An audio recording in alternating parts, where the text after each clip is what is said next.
Good afternoon friends. आज हम फिर से आ गए हैं गणित पाठ योजना लेकर, जिसमें आज का हमारा टॉपिक रहेगा लघुत्तम समापवर्त, एलसीएम, लीस्ट कॉमन मल्टीपल।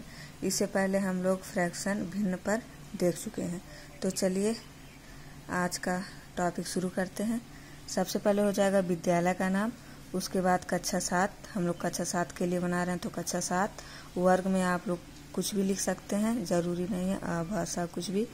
विषय है हमारी गणित, उप विषय है अंक गणित, कालांश है हमारा तृतीय और अवधि रहेगा हमारा 45 मिनट का, और दिनांक हम लोग उस दिन की डेट यहाँ पे लिख देंगे। उसके बाद है प्रकरण है हमारा लघुत्तम समापवर्त। सबसे पहली जो हमारी हेडिंग होती है वह है सामान्य उद्देश्य।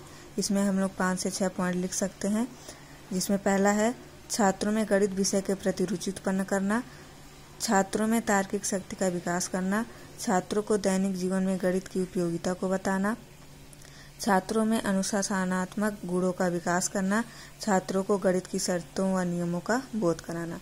उसके बाद हमारा आता है विशिष्ट उद्देश्य। इसमें भी 3 से 4 पॉइंट हैं, इसको आप लोग वीडियो को पॉज करके लिख लीजिएगा। चलिए उसके बाद हम लोग चलते हैं सहायक सामग्री पर।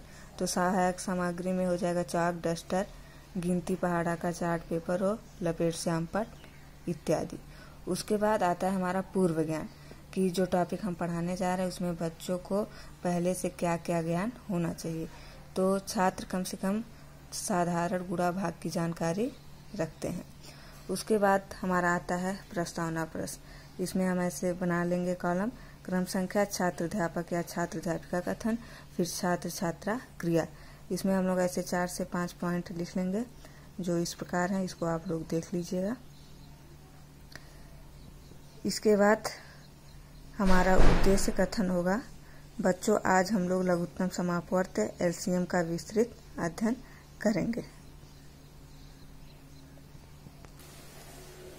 उसके बाद हम अपना प्रस्तुतिकरण शुरू करेंगे, जिसमें ऐसे कॉलम बना लेंगे आप लोग आमने सामने पेज पर 5,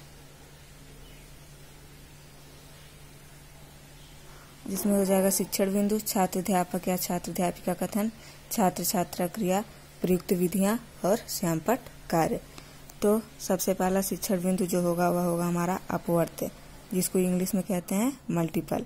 तो सबसे पहले छात्र अध्यापक कथन में हम प्रश्न बच्चों से पूछेंगे कि अपवर्त किसे कहते हैं, तो बच्चे इसका जवाब नहीं दे पाएंगे, मौन।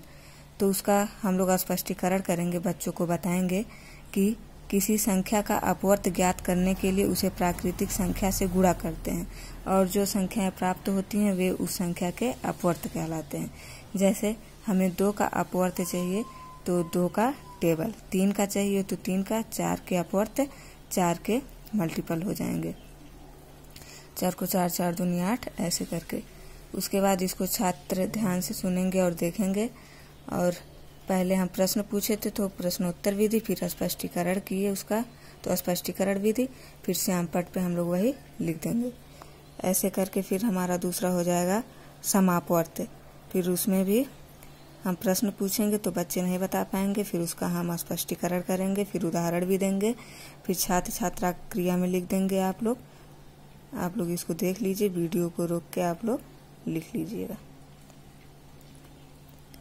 उसके बाद प्रयुक्त विधियां है हमारा उदाहरण विधि, फिर नीचे है स्पष्टीकरण विधि, और श्यामपट्ट कार्य में वही जो हम लोग समझाए हैं, बच्चों को बताए हैं, वही लिख देंगे। 3 के अपवर्त हो गया, 4 के अपवर्त हो गया।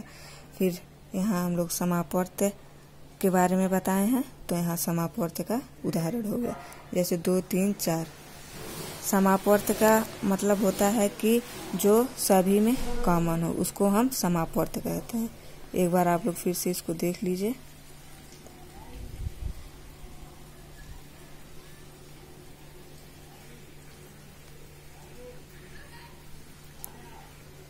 फिर से नेक्स्ट पेज पे हम इसको कंटिन्यू करेंगे, और ये बॉक्स जैसा कि हमारा कंप्लीट नहीं हुआ था तो हम ये बॉक्स फिर से बना लेंगे, कॉलम ऐसे 5 आमने सामने पेज पर।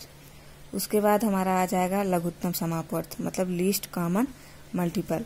तो हम छात्रों से सवाल पूछेंगे कि लघुत्तम समापवर्त किसे कहते हैं, तो बच्चे जवाब नहीं दे पाएंगे। उसके बाद हम उसका स्पष्टीकरण करेंगे, आप लोग इसको देख के लिख लीजिएगा।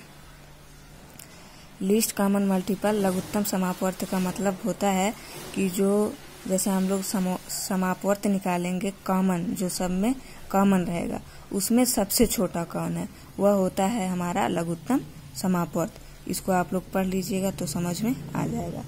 इसमें छात्र ध्यान पूर्वक सुनेंगे।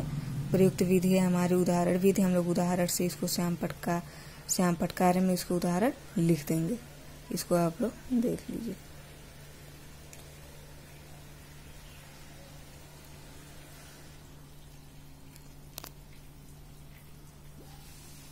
स्पष्टीकरण के बाद हमारा आता है पुनरावृत्ति प्रश्न, जिसमें 2 से 3 प्रश्न हम बच्चों से पूछ सकते हैं। जैसे अपवर्त किसे कहते हैं, एलसीएम का पूर्ण रूप बताइए।